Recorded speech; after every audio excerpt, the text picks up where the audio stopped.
Marty, président du syndicat de l'Union française pour une médecine libre. Bonsoir Jérôme Marty. Les agressions de soignants se multiplient. L'an dernier, 37%, pour ne donner qu'un chiffre, 37% des professionnels de santé disaient avoir été victimes de violences. Comment est-ce que vous expliquez cela ? Il y a plusieurs raisons à cela. D'abord, ça a augmenté le nombre de cas déclarés, c'est plus de 23%. C'est 1244 cas et c'était 439 cas il y a 20 ans. Donc c'est pour vous donner une idée de l'augmentation, en sachant qu'on ne parle que de la partie émergée de l'iceberg, puisque les médecins ont tendance à ne pas déposer plainte.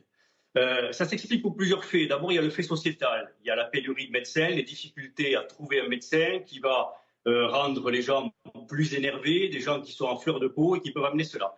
Il y a le consumérisme, le fameux j'y ai droit, ou le fait qu'on refuse qu'un médecin ne veuille pas vous faire votre arrêt de travail, on refuse le fait qu'il ne veuille pas vous prescrire tel ou tel examen.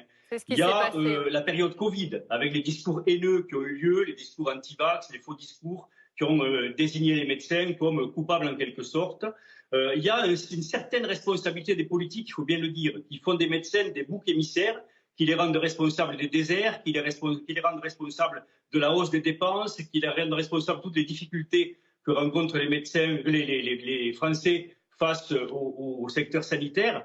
Tout ça finit par faire tomber cette sacralisation qui existait avant, qui était celle de la blouse blanche, et on en arrive aux extrémités qu'on voit aujourd'hui où on agresse un médecin. Jérôme Marty, est-ce que vous avez peur que ce genre d'agression, ce genre de moments compliqués à vivre pour les médecins, notamment depuis la crise Covid, crée une crise de vocation ?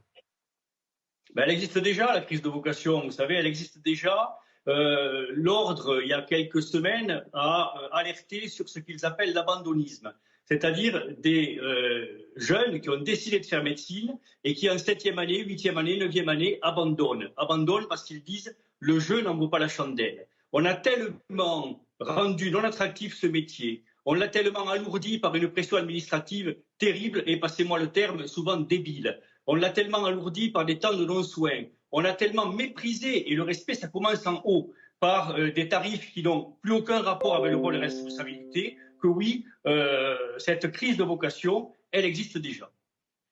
Qu'est-ce qu'on peut faire pour protéger les médecins ? On imagine bien qu'on ne va pas mettre un agent de sécurité devant chaque cabinet. Non, bien évidemment pas. Je crois que ce qu'il faut d'abord, c'est qu'il y ait des peines exemplaires chaque fois qu'on va porter la main sur une infirmière, sur une aide-soignante, sur un médecin, sur une blouse blanche, sur les gens qui portent le soin. Et puis, on le demande depuis longtemps, il faut que l'on ait des circuits courts de l'instruction. Chaque fois qu'un soignant est violenté, il doit y avoir un circuit court de l'instruction. Vous savez que la peine est en quelque sorte un deuil. Quand vous avez en face la personne qui vous a violenté, qui est condamné, vous faites le deuil et vous pouvez réexercer. Or, on a besoin de soignants, donc il faut qu'ils puissent faire le deuil très vite et donc les peines doivent être exemplaires et les circuits d'instruction doivent être plus courts. C'est ce que vous demandez ce soir au gouvernement, c'est-à-dire des sanctions plus rapides pour ceux qui agressent les médecins ? Oui, des sanctions plus lourdes et des sanctions plus rapides, évidemment. Encore une fois, un circuit d'instruction beaucoup plus rapide. Il n'est pas admissible qu'un soignant qui a été agressé attende parfois 1 an, 2 ans que sa plainte soit instruite et porte fruit en quelque sorte en allant pénaliser la personne qui l'a agressé. Vous vous sentez soutenu, accompagné par les autorités ?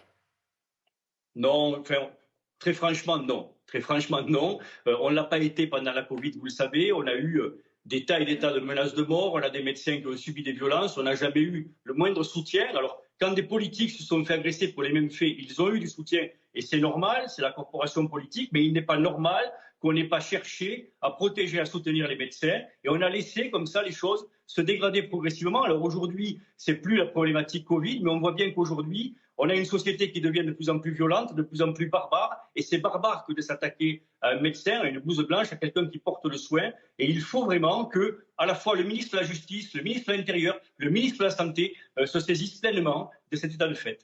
Merci beaucoup Jérôme Marty pour vos explications et votre témoignage ce soir après donc cette agression d'un médecin à Nice il y a quelques jours.